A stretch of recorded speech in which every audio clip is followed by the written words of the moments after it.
ஏதோ ஒரு negative behaviour இருக்குது, ஏதோ ஒரு பொறுப்பில்லாத ஒரு பிஹேவியர் இருக்குது, இல்லை ஒழுங்காக பேச மாட்டேங்கிறாரு, ஏதோ ஒன்று வச்சுக்கோங்களேன். அதுக்கு வந்து பேரண்ட்ஸ் வந்து முக்கால்வாசி நேரம் கிரெடிட் எடுத்துக்கிறது இல்லை. பேரண்ட்ஸும் அந்த குழந்தைய சுற்றி வளர்க்குறவங்க எடுத்துக்கிறது இல்லை. நல்ல விஷயங்கள்லாம் மட்டும் குடும்பம் கிரெடிட் எடுத்துக்கிறது, எங்களால் தான் பெருமைப்பட்டுக்கிறது.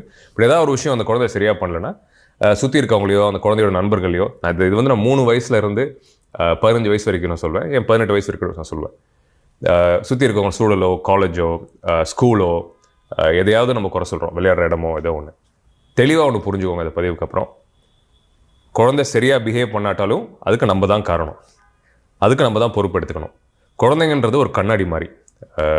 ஒரு குழந்தை எந்த சூழலில் வளர்க்கப்படுது, எந்த மாதிரி விஷயங்கள் அந்த குழந்தை காட்டப்படுது, எந்த மாதிரி விஷயங்கள் அந்த குழந்தை அதிகம் கேட்குது, இல்லை எந்த விஷயங்கள் பார்த்து அந்த குழந்தை வளருது, முக்கியமாக அம்மா அப்பா குடும்ப மக்கள் பார்த்து தான் அந்த குழந்தைங்களுக்கு முதல் உலகன்றது அந்த குழந்தைக்கு தெரிய வருது.